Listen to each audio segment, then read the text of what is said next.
Welcome back to the Pop 'em, Don't Watch 'em YouTube Whiskey Show. Troy back with another review. Big time hitter here today. The Joseph Magnus Cigar Blend. This is batch 47 called the Beatnik Breakfast. This comes in at 127.56. Up until this batch, this was the highest proof batch of Joseph Magnus Cigar Blend ever produced. I'm not sure if these newer batches that just came out are higher, but up until this, batch 47, this was the highest proof and one of the darkest blends ever put together for a cigar blend.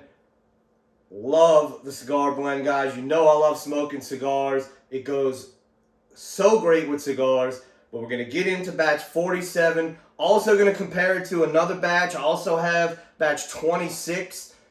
You can see this one's almost gone. We're going to get into that one, compare them. Before we do that, guys, go follow me on Instagram. Pop 'em_don't_watch 'em. All my cigar reviews on there. My Puff and Pour series is on there. Also, Patreon, up and going. December giveaway. One of my patrons will win from me a year-long subscription to Cigar Aficionado magazine. That is the magazine for cigar smokers.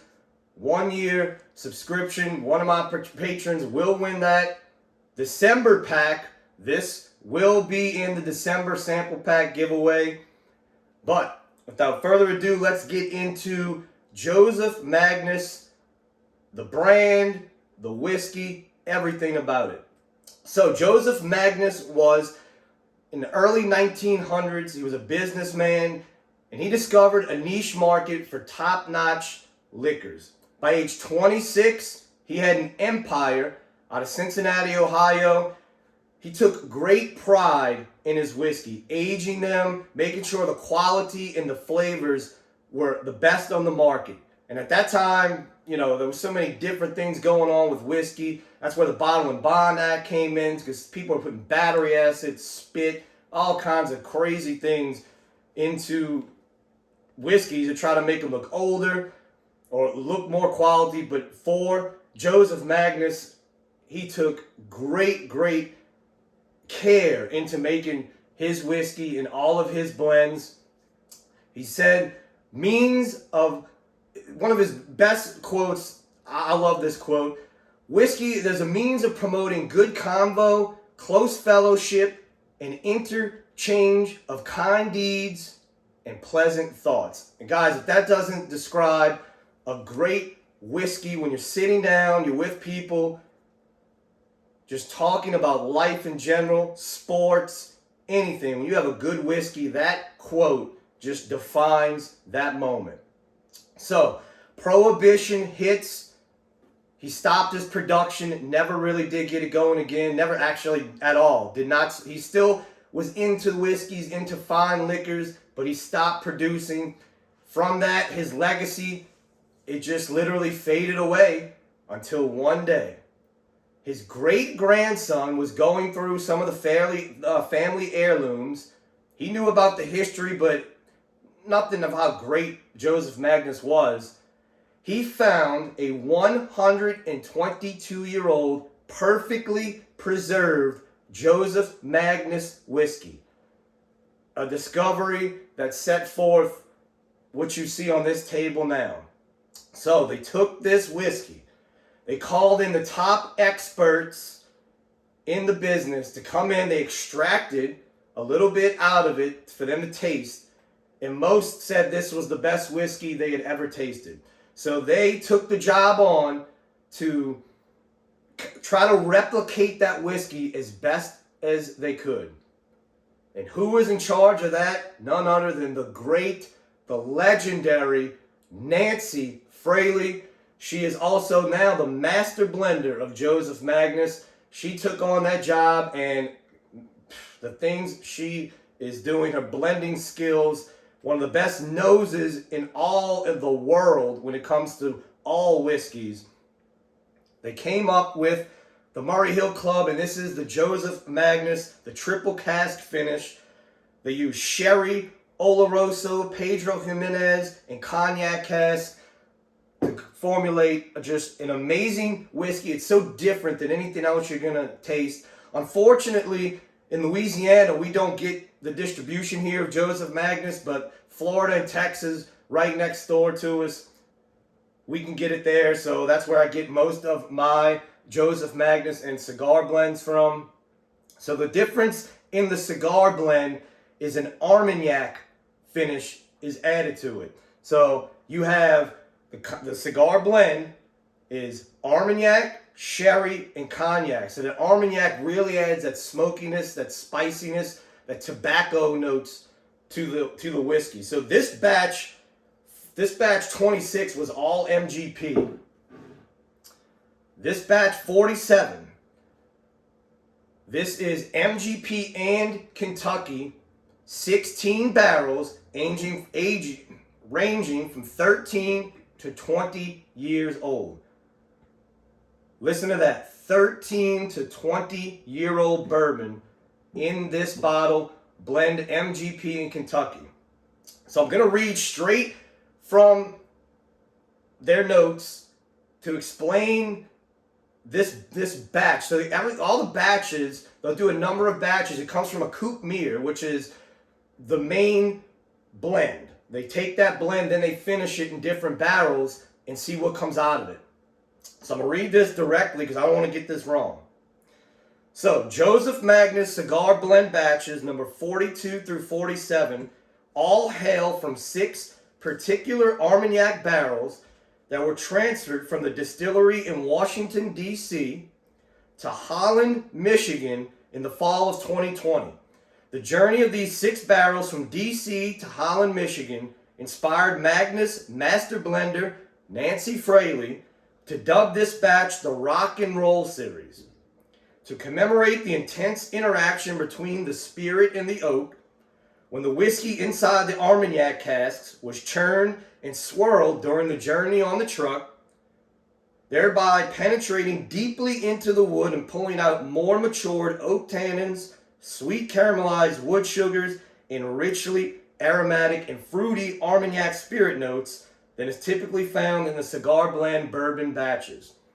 This series of 6 batches, all from the same coupe mere or mother blend, have loads of personality, individuality, raw energy, and excitement, just like musical forms. So that is directly from the Joseph Magnus website. I wanted to get that completely right from them. Explain the name, the beatnik breakfast.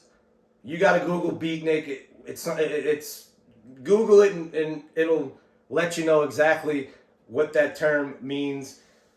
But batch 47, all the talk is over. You got the history lesson. All that means nothing if inside the glass isn't worth it. Let's get into it. Oh, man.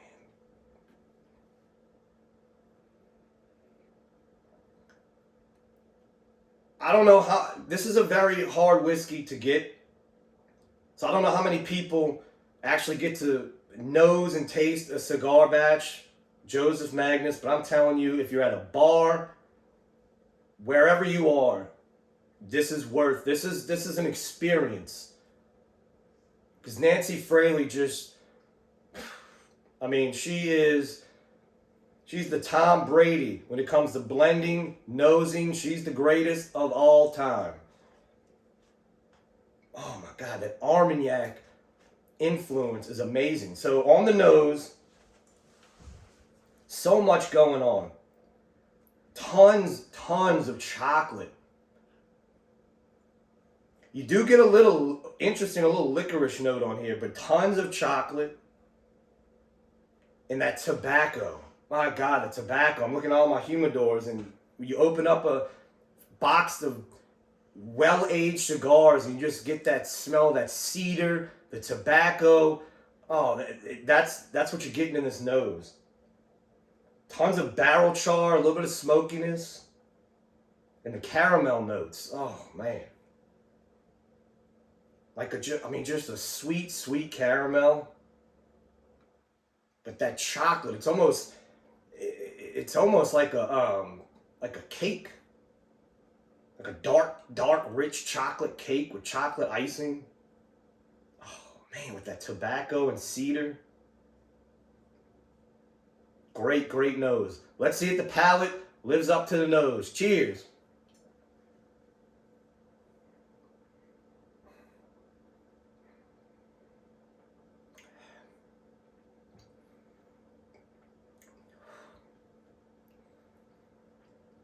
So one thing, Armagnac is a very old brandy. I don't know if people don't know, that finish is, whew, that 127.5 is kicking, but not a burn.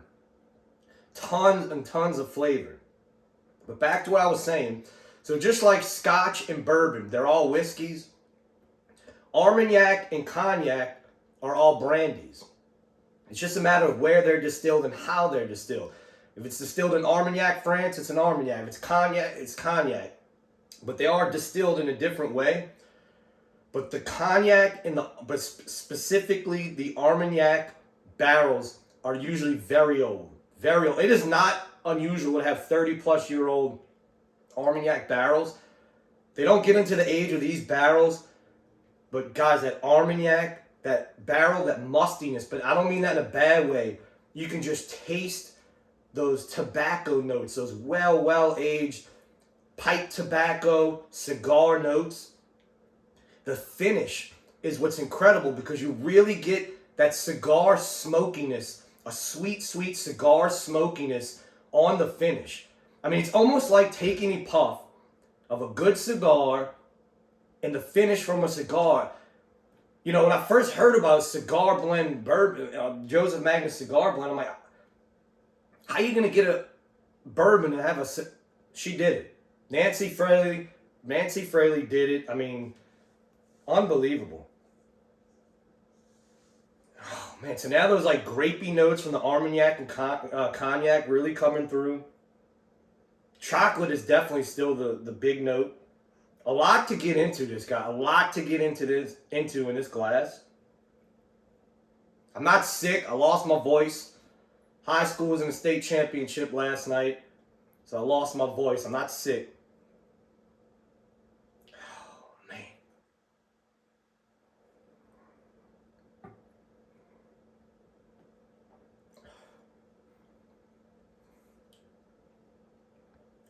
So it's very drying, but you got to expect that with all the tannins that are going to be in this from all the different casks. But the flavors, chocolate cupcake, caramels, I mean, it just keeps developing. That tobacco, oak char smokiness is unbelievable. It's so hard to describe unless you've actually had it. Like I said, on my Patreon, this will be, I've given away a sample of this in one of the monthly giveaway packs. This will be in those monthly giveaway packs for December. All right. So, yeah, oh man, then you go back. Oh, that chocolate. I mean, this is like a fresh baked chocolate cake. But, oh my God. Such a long finish. Let's compare it to the older batch we have here. Now, this was a higher rye and a spicier batch. There's no spice. I mean, you get a little bit of tannin spice, but nothing. I mean, it is just all flavor.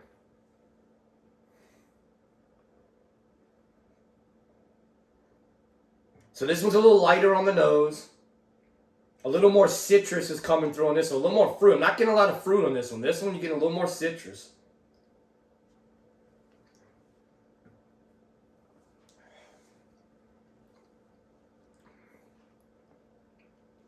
Tons of spice on this one. So I remember this one. This one's very spicy.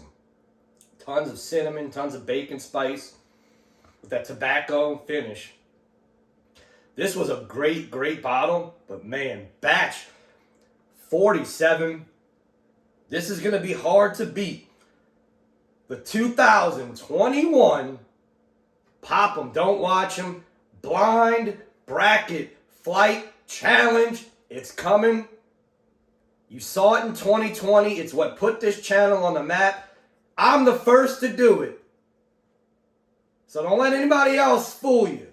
A full bracket, 60 bourbons, 5 regions, just like the NCAA bracket. It's coming back 2021. I got a feeling this one is going to make a headway in that bracket because I'm going to tell you what, this bourbon, I'm trying to think right now as we close this up, I'm trying to think right now what bourbon that I've had in 2020, finished or not, that is better than this. Now, when you put it blind, everything changes. But just by itself, I mean, this has got to be top 3 easily. I mean, it's up there with the Russell's 13. Man, the Pinhook 10-year Wyoming barrels I've had. This is unbelievable. Let's get one more. And as you let it sit, that chocolate cake. I mean, it is literally a chocolate, dark chocolate cake.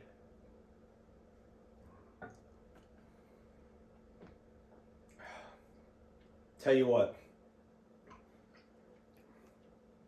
I don't know how she does it. I really don't. To be able to get a whiskey to taste that much like a cigar. The front end chocolatey, but that back end and that sweet chocolate tobacco cigar finish with that smokiness, the charred oak. Nothing else to say. Nancy Fraley does it again. Guys, if you have any opportunity to get a Joseph Magnus cigar blend, do it. Now, these are pricey. Even at retail, they're pricey. I'm pretty sure they're up to $200 now. You never know what retail is anymore because every store has them at different prices, so you really never know what true retail is. I don't say this often. I don't know what they're going for in secondary. Go to the website. If you see a batch come up, go to the website. The batches are broken down. Make sure it's a good batch. But if you can see batch 47, I didn't pay this, but I would go up to 3. I would not be uncomfortable going up to $350 for this whiskey. That's how special it is. And you got to think what's going into this whiskey. 13 to 20-year-old bourbon, Armagnac, Cognac, and sherry barrels. A lot goes into this. If you would pay $350 for a Weller Full Proof, this is, I mean, come on. You know, this would not even worth putting Weller in the same category, the same conversation as this guy. So if you find it, I don't care what batch it is. If it's a cigar blend, if it's a Joseph Magnus, if it's a Murray Hill Club, pop them. Don't watch them.